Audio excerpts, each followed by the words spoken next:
Ich starte jetzt nach Dortmund zur ET Elektrotechnik 2023, wo wir mit unserem Stand vertreten sind. Ich freue mich auf viele neue Gespräche, auf viele neue Eindrücke und wir zeigen dort vor allem unsere EOC-Lösung Ethernet over Coax. Und für alle, die uns nicht am Stand besuchen konnten, haben wir hier ein kleines Video noch zusammengestellt.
Genau, fangen wir an. Fangen wir an. Genau. So, angekommen auf der Messe in Dortmund. Hinter uns unser EOC-Projekt, was wir heute hier halt als Hauptmerkmal vorstellen. Dieter, unser Entwicklungsleiter, du Hallo. hast dir was ganz Tolles dabei gedacht. Meistens. Meistens. Genau. Wen trifft es? Wen willst du abholen? So. Ja, wir wollen eigentlich alle Haushalte, alle Häuser, alle Miethäuser abholen, die jetzt im Zuge der Innovationen Glasfaser kriegen, die DOCSIS haben und dann im Haus Gigabit Ethernet haben, aber damit nichts anfangen können. Also vom Einfamilienhaus bis zum großen Bis Mehrfach, zum großen, bis zum Mehrblock. Mehrfach, im Endeffekt bis zur Platte. Ja? Das Hauptproblem bei diesen Installationen oder bei diesen Gebäuden ist, dass einfach es nicht wirtschaftlich darzustellen ist, diese Gebäude mit einer Netzwerkverkabelung auszustatten. Und aus diesem Grunde haben wir uns ein Produkt überlegt, bei dem wir das bestehende Koaxkabel zu verwenden, um Netzwerk und Fernsehen zu übertragen. Okay, jetzt sind wir ja nicht gerade schmalbrüstig unterwegs mit dem Koaxkabel. Wir machen ja eine ziemlich hohe Bandbreite. Ja, wir haben also tatsächlich, wenn wir auf klassisches Fernsehen Rücksicht nehmen, was wir in einem unserer Produkte tun, dann schaffen wir tatsächlich 700 Megabit netto Datenübertragungsrate über das Koaxkabel.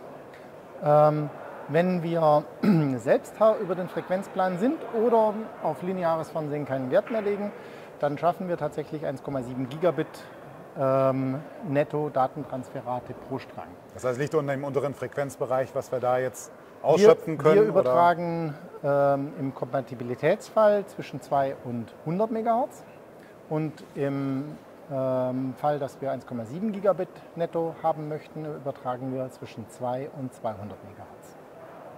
Okay. So. Das ist auch für sehr alte Kabel kein Problem. Sobald ein Kabel Fernsehen übertragen kann, können wir definitiv auch Internet und Netzwerkdaten übertragen. Also ein altes 1995 installiertes Kabel oder noch älter? 1950 installiertes 1950 installiert, okay. Also und längentechnisch ist jetzt auch da die Problematik nicht gegeben, dass wir nach 20 Metern aufhören müssen. Nein, mit 1,7 Gigabit oder mit 650 Mbit oder? Das hängt natürlich an der Installationssituation, aber alle klassischen Häuser mit klassischen Installationen können wir da locker damit abholen. Okay.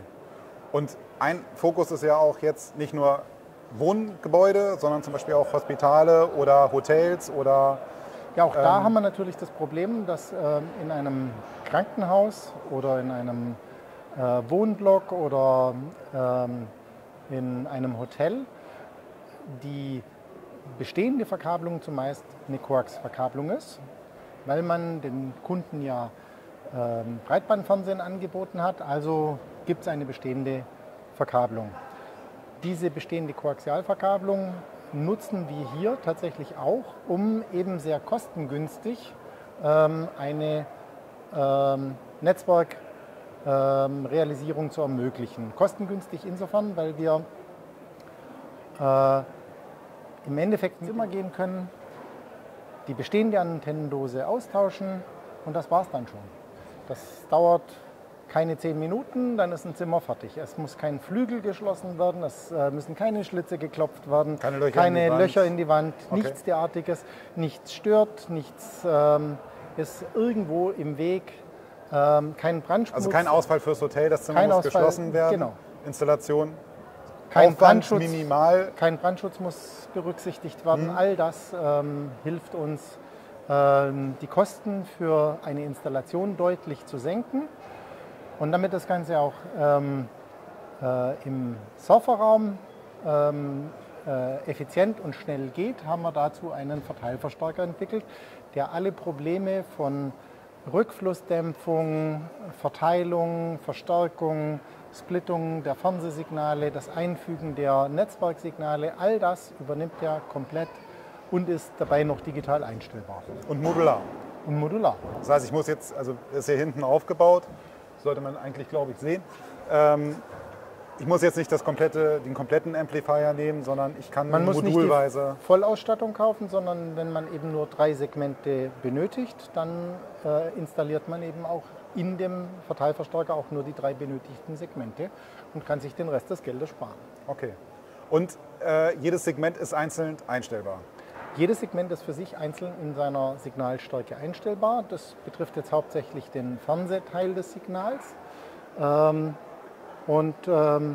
da verstärken wir das Signal intern so stark, dass wir auf jedem der 8 Kanäle 110 dB Mikrovolt Ausgangsleistung zur Verfügung stellen können, was auch für sehr große und sehr lange Installationen reicht.